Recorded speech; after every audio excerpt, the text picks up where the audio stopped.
ভিডিওতে আমি তোমাদের দেখাবো কিভাবে জাভা কোড ব্যবহার করে তোমরা বলতে পারবে কোনো সংখ্যা জোড় না বিজোড়। আমি একটা অনলাইন জাভা কম্পাইলার ব্যবহার করছি। কম্পাইলারের লিংক ভিডিও ডেসক্রিপশনে দেওয়া থাকবে এবং এখানে আমি প্রথমে একটা ভ্যারিয়েবল নিয়ে নিলাম ইন্ট এ। ভ্যারিয়েবলে যে কোনো একটা সংখ্যা স্টোর করতে পারি। আমি এখানে 12 স্টোর করছি এবং এখন আমি ব্যবহার করব ইফ স্টেটমেন্ট। সেখানে প্রথম ইফের ব্লকের ভিতর আমি ইভেন প্রিন্ট করছি এবং এলস এর ব্লকে আমি প্রিন্ট করছি অড।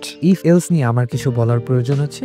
আসলে ইফের পরবর্তীতে যে প্রথম ফার্স্ট ব্র্যাকেট থাকে, ইফ ব্লকের কন্ডিশন থাকে এবং সেকেন্ড ব্র্যাকেটের ভিতর যা থাকে তা হলো কোড। যদি ইফের কন্ডিশন পরিপূর্ণ হয় বা ইফের কন্ডিশন যা আছে তা ট্রু হয়, তাহলেই জাভা কোডের ইফ ব্লকের ভিতর যে কোড আছে সে কোড রান হবে। যদি ইফ কন্ডিশন না সম্পন্ন হয়, পরিপূর্ণ না হয়, তাহলে ওই ইফ ব্লকের কোড রান হবে না। তখন কোড রান না হলে ওই ইফের সাপেক্ষে যে এলস ব্লক নেওয়া হয়েছিল সেই এলস ব্লকের কোড রান হবে। এলস ব্লকের ক্ষেত্রে কোনো কন্ডিশন প্রয়োজন নেই। ইফের কন্ডিশন পরিপূর্ণ না হলেই সেই কোড রান হবে। কিন্তু যদি ইফের কন্ডিশন পরিপূর্ণ হয়, তাহলে এলস ব্লকের কোড কাজ করবে না বা রান হবে না। এখন আমি ইফের কন্ডিশনটা তোমাদের বোঝাতে চাই। আসলে এখানে আমরা লিখছি a%2 = 0। এখানে প্রথমে আমি a%2 নিয়ে কথা বলি। এখানে a%2 বলতে বোঝাচ্ছে a মডুলাস 2, অর্থাৎ a কে 2 দ্বারা ভাগ করলে ভাগশেষ কত হয় তা আমরা চাচ্ছি। ধরা যাক a হলো 10 এবং 10 কে যদি আমরা 2 দিয়ে ভাগ করি তাহলে ভাগশেষ আমাদের থাকে 0।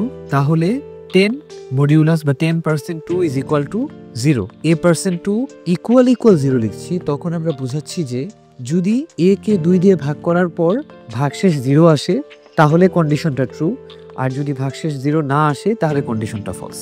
অর্থাৎ যদি কোনো সংখ্যাকে 2 দ্বারা ভাগ করার পর ভাগশেষ 0 আসে, তার মানে সেই সংখ্যাটা 2 দ্বারা বিভাজ্য, এবং কোনো সংখ্যা 2 দ্বারা বিভাজ্য হওয়ার অর্থই হলো সেই সংখ্যা জোড়। তাহলে যদি কোনো সংখ্যা জোড় হয়, ইফ ব্লকের ভিতর যে কোড আছে সেই কোড রান হচ্ছে।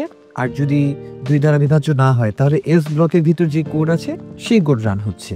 কিন্তু এখন যদি আমরা ইউজার ইনপুট নিতে চাই, তাহলে আমাদেরকে import java.util.scanner ব্যবহার করতে হবে।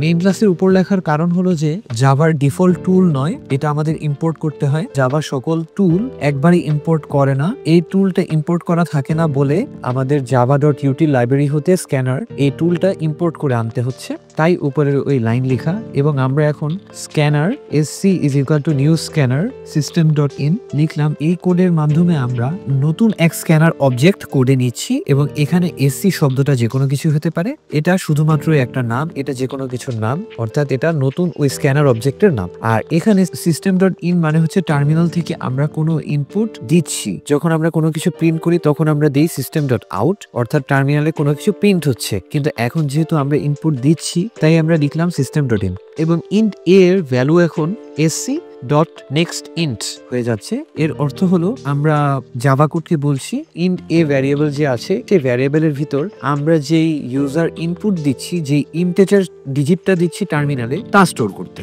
এবং সেই ইনপুট চাওয়ার জন্য আমি টার্মিনালে প্রিন্ট করে ফেললাম এবং দেখা যাচ্ছে আমাদের কোড এখন কাজ করছে।